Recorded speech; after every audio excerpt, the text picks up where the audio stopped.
Vous sentez-vous fatigué au réveil, irritable sans raison? Ou avez-vous l'impression que votre corps ne vous obéit plus comme avant? Et si ce n'était pas la vieillesse, mais un déséquilibre hormonal silencieux? Mon cousin Paul, soit 67 ans, homme jovial et toujours en mouvement, s'est un jour retrouvé complètement vidé, incapable de suivre ses petits-enfants dans une promenade au parc. Il m'a dit, inquiet Pierre, je ne suis plus moi-même. Je dors, je mange. Mais quelque chose s'éteint en moi. Ce jour-là, j'ai su qu'il était temps d'ouvrir un sujet dont on ne parle pas assez les hormones chez les seniors. Bonjour, je suis le docteur Pierre Dubois, gériatre depuis plus de 30 ans en France.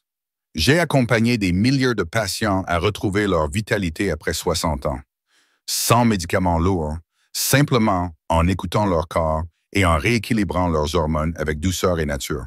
Aujourd'hui, je vais vous dévoiler les 5 signes clés qui révèlent un dérèglement hormonal chez les plus de 60 ans et surtout, la plante naturelle la plus efficace que j'utilise en cabinet depuis plus de 10 ans avec des résultats concrets et durables. Installez-vous confortablement. Ce que vous allez entendre pourrait bien changer votre quotidien. Premier signe, la fatigue persistante. Même après une bonne nuit de sommeil, ce n'est pas normal de se réveiller épuisé tous les jours. Si vous avez l'impression de traîner votre corps dès le matin, que chaque mouvement est un effort, il est possible que vos glandes surrénales soient épuisées et que votre cortisol, l'hormone du stress, soit déréglé. Cela crée une boucle, vous êtes fatigué, donc moins actif, donc vous dormez mal, donc encore plus fatigué. Avez-vous remarqué ces derniers temps que vous avez besoin de siestes plus longues ou que vous n'avez plus le même élan pour vos promenades? Partagez-moi en commentaire vos habitudes de sommeil. Je vous aiderai à les ajuster. Deuxième signe, la prise de poids inexpliquée, surtout autour du ventre. Mon cousin Paul mangeait de façon équilibrée, mais il prenait du ventre chaque mois. Pourquoi? Parce qu'un déséquilibre entre l'insuline et le cortisol favorise le stockage des graisses. Même avec la même alimentation, le corps gère moins bien le sucre et les graisses si les hormones sont déréglées. Et vous, avez-vous l'impression de grossir alors que vous n'avez rien changé à vos repas? Notez-vous où cette prise de poids se concentre. Troisième signe, les sautes d'humeur ou la nervosité soudaine. Des petites choses qui vous irritent, une sensibilité inhabituelle, un sentiment d'angoisse sans raison. Ce sont souvent les œstrogènes et la testostérone qui perdent leur équilibre naturel. Mon cousin Paul était devenu très irritable avec sa femme, ce qui ne lui ressemblait pas. Il me disait, « Je ne comprends pas pourquoi je m'énerve. Ce n'est pas moi. » Ces signaux émotionnels sont aussi importants que les douleurs physiques. Et vous, ressentez-vous des changements émotionnels? Avez-vous remarqué des tensions dans vos relations depuis quelque temps? Quatrième signe, la perte de libido ou de motivation générale. Pas seulement dans l'intimité, mais aussi dans les projets du quotidien. Paul, passionné de bricolage, avait laissé son atelier à l'abandon. Il disait, « Je n'ai plus envie de rien. » Ce n'est pas de la paresse. C'est souvent une chute de dopamine et de testostérone. Reprendre goût à des choses simples est un bon indicateur du retour à l'équilibre. Qu'est-ce qui vous faisait plaisir avant et que vous ne faites plus aujourd'hui? Seriez-vous prêt à le réintroduire dans votre semaine, même doucement? Cinquième signe, les troubles du sommeil. Se coucher fatigué mais ne pas trouver le sommeil. Ou se réveiller plusieurs fois la nuit.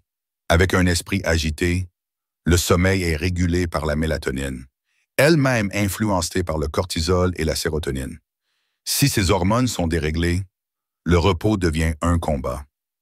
Paul se réveillait à 2 heures du matin, incapable de se rendormir, épuisé mais agité.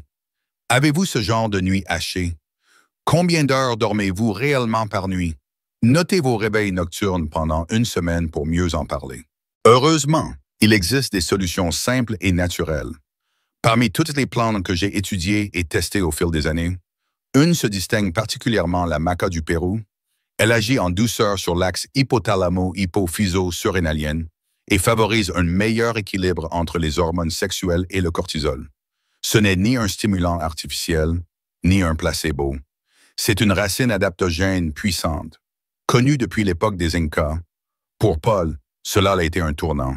Il a commencé avec une cuillère à café de maca en poudre dans son yaourt du matin pendant 21 jours. Les effets.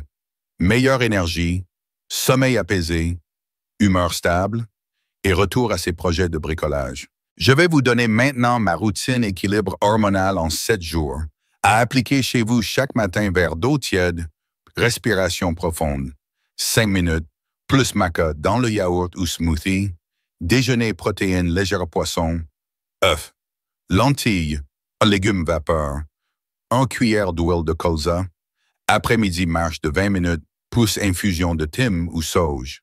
Soir dîner léger avant 19 heures, plus 15 minutes de lecture calme, plus coucher avant 22 heures.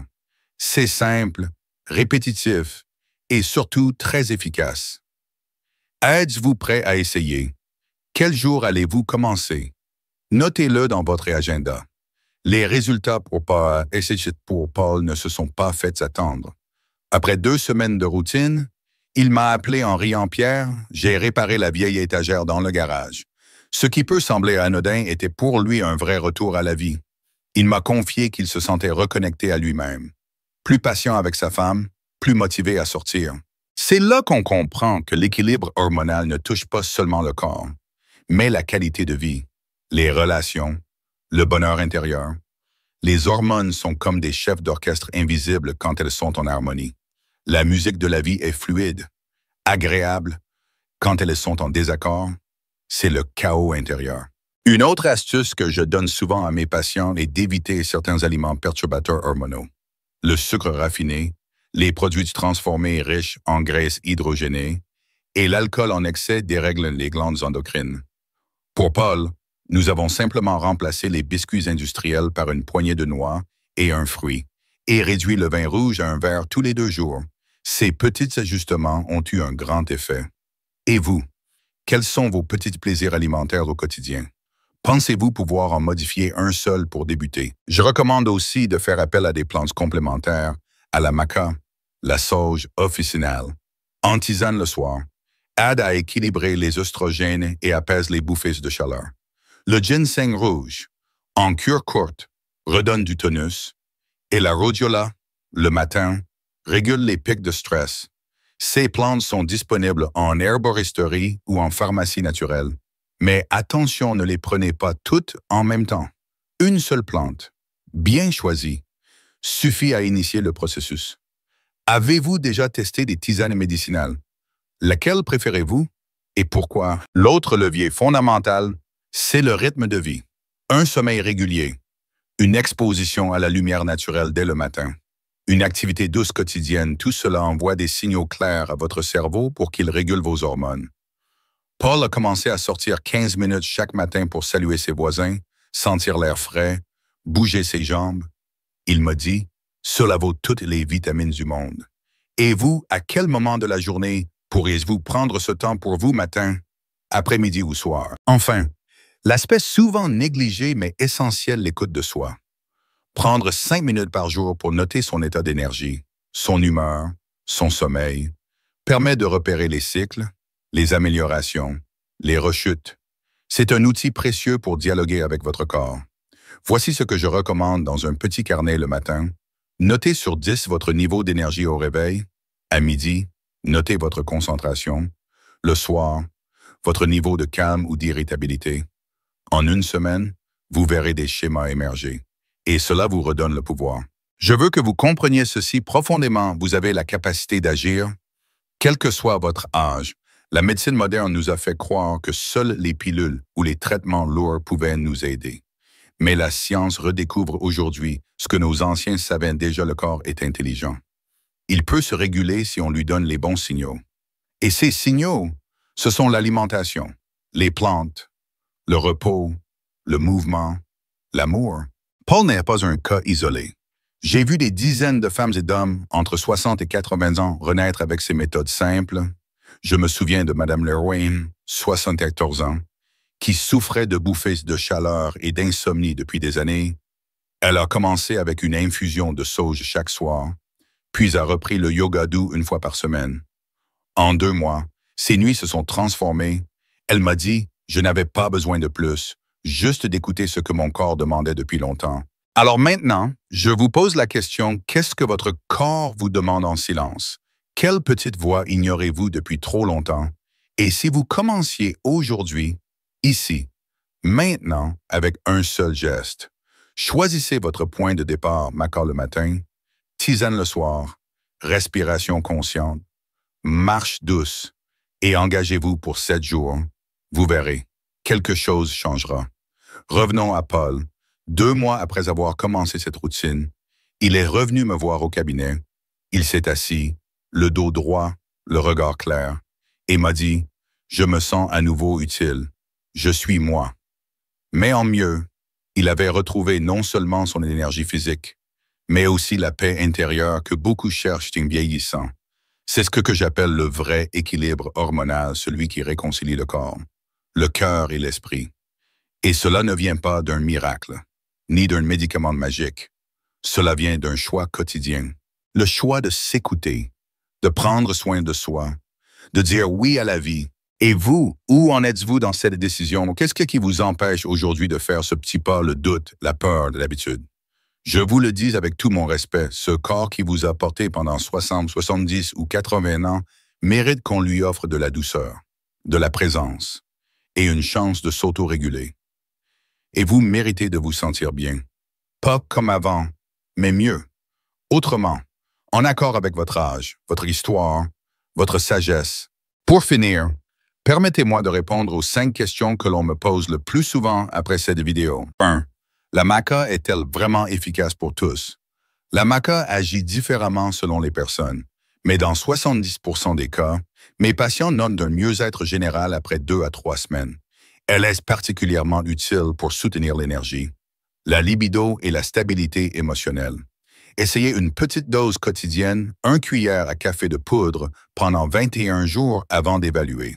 2. Est-ce que je peux prendre la maca si je suis une femme? Oui, absolument. La maca est adaptogène et agit aussi bien chez les hommes que chez les femmes.